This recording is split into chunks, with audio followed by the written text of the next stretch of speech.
இந்த கேள்வி வந்து ஸ்க்ரீனில் ஃபோட்டோ அவங்களுக்கு தெரியும்.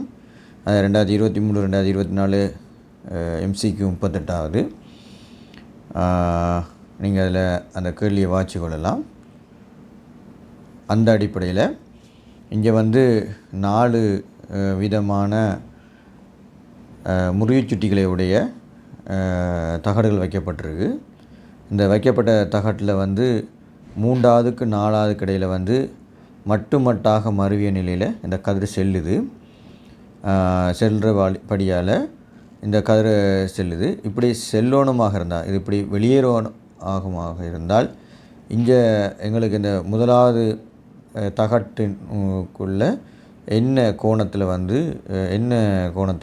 இந்த ஒளிக்கதிர் படணும், அதாவது படுகோணம் என்னவாக இருக்கணும்ன்றதான் கேள்வி. இந்த படுகோணம் என்னவாக இருக்க வேணும் என்றதான் கேள்வியாக இருக்குது. இப்போ எங்களுக்கு முறிவு விதிகள் தெரியும். முறிவு விதி என்ற அடிப்படையில் இதை உற்று நோக்குமாக இருந்தோம்னு சொன்னால், முறிவு விதியில் பொதுவாக சின்ன ரீஃப்ரெஷ் பார்த்தோம்னா, முறிவு விதியை இப்போ அதாவது முதலாவது விதி வந்து முறிவு விதி, அதாவது ஒளி முறிவு விதி. ஒளி முறிவு விதி முதலாவது விதி என்ன சொல்லுதுன்னு சொன்னால், அதாவது படுகோணம், அதாவது படுகதிர், அங்கால முறிகதிர், படுபுள்ளியில் உள்ள செவ்வன், இந்த மூன்றும் வந்து ஒரே தளத்தில் இருக்கும். படுகதிர், அடுத்தது முறிகதிர், செவ்வன், மூன்றும் ஒரே தளத்தில் இருக்கும். அடுத்தது ஒளிமுறிவு விதி 2ஆவது பார்த்தோம்னு சொன்னால், இங்கே படுகோணம், அதாவது இங்கே ஒரு படுகோணம், செவ்வனுக்கும் படுகதிருக்கும் இடையில் உள்ளது படுகோணம் I என்றால், முறிகோணம் வந்து R என்று எடுத்தோம்னு சொன்னால், இந்த நிலண்ட விதியின் பிரகாரம் படுகோணத்தை, அதாவது படுகோணத்தின் சைனுக்கும் சைன் ஐக்கும் முறிகோணத்தின் சைன் ஆருக்கும் இடையில் வந்து இருக்கிற ஒரு மாறிலியாக இருக்கும். அது வந்து இந்த ஊடகத்தினுடைய என்ன சொல்கிற தொடர் முறிவுச்சுட்டி, அதாவது இது சார்பாக, உதாரணமாக A என்று போட்டு இதை B என்று போட்டேன்னு சொன்னால், கதிர் வருகின்ற ஊடகத்தின் முறிவுச்சுட்டி சார்பாக முறிகின்ற கதிர்ன்ற ஊடகத்தின் முறிவுச்சுட்டியாக இருக்கும். இது சார்பாகத்தான் இருக்கும், சார்பான முறிவுச்சுட்டியாக இருக்கும்னு தியரி சொல்லுது. ரைட். இப்போ அது ஒரு பக்கம் போக, மற்றது இதில் இன்னொரு விஷயத்தை நாங்கள் தெரிஞ்சு கொண்டு தான் இதை செய்யணும். என்னென்னு சொன்னால், மட்டுமட்டாக ஒரு ஊடகத்திலிருந்து இன்னொரு ஊடகத்துக்கு நாங்கள் ஒரு கதிரை செலுத்தும் போது, அந்த கதிர் முறியோணமாக இருந்தால், முறியும் போது 2 விதிகளை அடிப்படையாக வச்சு முறியும். அதாவது ஊடகங்கள் ஐதான ஊடகம், அடர்ந்த ஊடகம் என்ற ஒரு விஷயம் சொல்லுவோம். இந்த ஐதான ஊடகத்திலேருந்து ஒரு அடர்ந்த ஊடகத்துக்கு, அதை முறிச்சிட்டு குறைந்த ஊடகத்திலேருந்து, உதாரணமாக NA NB என்று போட்டோம்னு சொன்னால், இங்கே இருக்கிற முறிச்சிட்டியை பார்த்தோம்னா NAக்கு வந்து முறிச்சிட்டி குறைவாகவும் NBக்கு வந்து முறிச்சிட்டி கூடவாக இருக்கும். இப்படி ஒரு சந்தர்ப்பமாக இருந்தால், இந்த கதிர் இப்படி போக வேண்டிய கதிர் இப்படி முறிஞ்சு வரும். அதுதான் செவ்வனை நோக்கி முறியன்னு சொல்லுவோம். அடுத்தது பார்த்திங்கன்னு சொல்லி சொன்னால், இன்னொரு நிபந்தனை இருக்குது. இதே மாறி இருக்குமாக இருந்தால், எங்களுக்கு உதாரணமாக NAவும் NBயில் இது வந்து NA பெரிது NBயாக இருக்கிற சந்தர்ப்பத்தில் இங்கேருந்து வருமாக இருந்தால், இதை விலத்தி, அதாவது இப்படி போக வேண்டிய கதிர் இதை விலத்தி போகிற சந்தர்ப்பமாக இருக்கும்.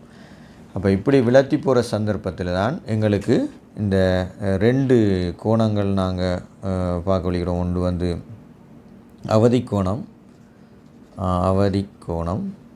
அடுத்தது முழுவகத்திரிப்புக்குரிய கோணம், 2ம் பார்ப்போம். ஆனால் இருந்தாலும் இப்போ அவதிக்கோணம் தான் இப்போ எங்களுக்கு தேவையாக இருக்கும். ரைட். இந்த தியரியை நாங்கள் கொண்டு வருவோம். எப்படின்னா, ஒரு அடர்ந்த ஊடகத்திலிருந்து ஐதான ஊடகத்துக்கு வரும் நிலையில் எங்களுக்கு என்ன நடக்கும்னு சொல்லி சொன்னால், அவதிக்கோணம் ஒன்று உருவாகிறதுக்கான வாய்ப்பு இருக்கும். ஆகவே இந்த இங்கே எங்களுக்கு தரப்பட்ட முறிச்சுட்டியுடைய இந்த தகடுகளில் முறிச்சுட்டி எப்பயும் அதிகமாக இருக்க வேண்டிய, அதாவது குறைவாக இருக்க வேண்டிய சந்தர்ப்பம் வந்தால் தான் என்ன இது அடர்ந்த ஊடகத்திலேருந்து ஐதான ஊடகத்துக்கு வர வேணும். ஆகவே அப்படி ஒரு சந்தர்ப்பம் வந்தால் தான் எங்களுக்கு ஒரு அவதிக்கோணம் ஒரு கோணம் உருவாகும். அது அவதிக்கோணம்ன்றது வந்து முறிகோணம் 90 வகையாக இருக்கிற படுகோணம் தான் அவதிக்கோணம் என்று சொல்லுவோம். அவதிக்கோணம்ன்றது கோணம், முறிகோணம் வந்து அவதிக்கோணம், முறிகோணம் 90 பாகையாக அமைய பெறும் படுகோணம் அவதிக்கோணம் எனப்படும். கோணம் எனப்படும். இப்போ அதில் கருத்து எப்படி வரும்னு சொல்லி சொன்னால், அவதிக்கோணத்தை நாங்கள் பொதுவாக சி என்று எடுப்போம். அவதிக்கோணத்தை நாங்கள் சி என்று போட்டுக்கொள்வோம். இப்படி ஒரு சந்தர்ப்பத்தில் இதில் வார கதிர் இது சியாக இருந்திருந்தால் இது ஒரு அடர்ந்த ஊடகம், இது ஐதான ஊடகமாக இருக்கிற சந்தர்ப்பத்தில் இதில் வந்து உடனே என்ஏயும் என்பியுமாக இருந்தால் இது வந்து கட்டாயம் இதோட அணுகி போகும். இது 90 வாகை, அதாவது இந்த கோணமாக 90 வாகை இருந்துட்டால் இதன் அடிப்படையில் நாங்கள் இதுக்கு இப்படி தானே போடுறாங்க, சைன் இரண்டு லோவ பாஜன என்ஏ சமன் சைன் 90 என்பி என்று போடுவோம். இது நிலண்ட லோவிலேருந்து நாங்கள் எடுக்கிறது. ஆகவே இதில் இது 1-2 வகையில் எடுக்கும்போது சைன் சிஎன் என்று வரும்னு சொன்னால் என்பி இன்கில் என்ஏ என்று எங்களுக்கு கிடைக்கப்பெறும். இப்போ இந்த முடிவைத்தான் நாங்கள் இதுக்குரிய முடிவாக இங்கேருந்து நாங்கள் எடுக்க போகிறோம். இந்த முடிவைத்தான் நாங்கள் எடுக்க போகிறோம். அப்போ இப்படி எடுக்கும்போது ஒவ்வொன்றிலையும் இருந்து நாங்கள் பெறக்கூடிய முடிவை பார்ப்போம்னு சொன்னால் இது ஒவ்வொன்றும் தொடர்பு இருக்குது. இப்போ இதில் இருக்கிற சி என்றால் இந்த சி இங்கே இருக்குது. அப்போ இதுக்கு வந்து முறிகோணமாக இருக்கும். இதில் ஐயை நாங்கள் படுகோணமாக எடுத்தோம்னா இதுக்கு ரெண்டும் சமம், இது ரெண்டும் சமாந்திரமாக இருக்கும். செவ்வன் ரெண்டு சமாந்திரம், ஒரு குறுக்கோடி வெட்டும்னா இந்த கோணம் சமன். பிறகு இந்த ரெண்டு கோணங்களுக்கு இடையிலையும் ஒரு தொடர்பை எடுக்க பார்ப்போம். அப்படி நாங்கள் அந்த தொடர்புகளை எடுக்கும்போது இப்போ இந்த புள்ளியில் எடுக்கிற தொடர்பு எப்படி வரும்னு சொல்லிச்சுன்னா, நேரடியாக சிக்கு எடுக்கும்னு சொன்னால் சி இதில் இதுக்குரிய தொடர்பு, அதாவது இந்த நிலையில் உள்ள தொடர்பு எடுத்தோம்னு சொன்னால் இதில் N4, அப்போ இது 1 தான் வரும். ஆகவே எங்களுக்கு இதிலேருந்து எடுக்கமுண்டா சைன் சி N3 சமன் இதிலேருந்து எடுக்கும்போது N4 மட்டும்தான் எங்களுக்கு கிடைக்கும். அங்கே சைன் 92 வரும். சைன் 92 வரும். அதுக்கு பிறகு இது நிலை முடிஞ்ச பிறகு இந்த நிலையிலேருந்து பார்ப்போம். இந்த நிலையில் இதிலேருந்து பார்த்தோம்னு சொன்னால் இதுக்கு வந்து சி, இதுவும் சி தான். அப்போ எங்களுக்கு இங்கே என்ன இருக்கும், முறிகோணமாக வரும். அப்போ இது முறிகோணமாக வரும்போது இது முறிகோணமாக N3க்கு வரும். அப்போ திருப்பியும் பார்த்தோம்னு சொன்னால் இந்த இது முறிகோணமாக N3யோட வரும்போது அப்போ சைன் சி N3 எதுக்கு சமனாக இருக்கும்டா, திருப்பி பார்த்தீங்கன்னு சொன்னால் சைன் ஐ இது படுகோணமாக இருக்கும், இதுக்கு N2க்கு சமனாக வரும். அப்புறம் திருப்பி இதண்ட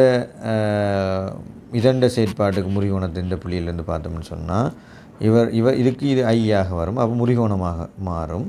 ஆக இப்போ நாங்கள் எழுத முறிகோணத்துக்கு சைன் ஐ முறிகோணமாக N2, ஆகவே N2 சமன் இதுக்கு பார்த்தோம்னா சைன் தீட்டா N1 வரும். இப்போ இதிலேருந்து அப்படியே ஒரு தொடரை பார்த்தோம்னா நாங்கள் அதாவது இங்கே இருக்கிற N2க்கு பதிலாக N3யை போட்டோம்னா அப்போ இது ரெண்டும் சமனண்டா இப்போ இது ரெண்டும் சமனாக வருது. புற பார்த்தோம்னு சொன்னால் இது ரெண்டும் சமனன்னு சொன்னால் இதுவும் சமனண்டு எங்களுக்கு வர பார்க்கும்.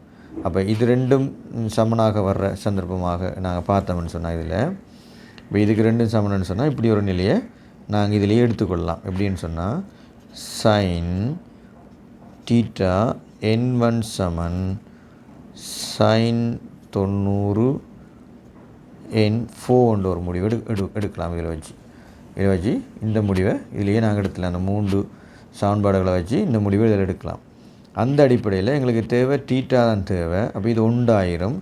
ஆகவே தீட்டா சமன் சைன் இன்வர்ஸ் சரிதானே சைன் இன்வர்ஸ் N4 கீழ் N1 என்றதான் என்னுடைய விடையாக இருக்கும்.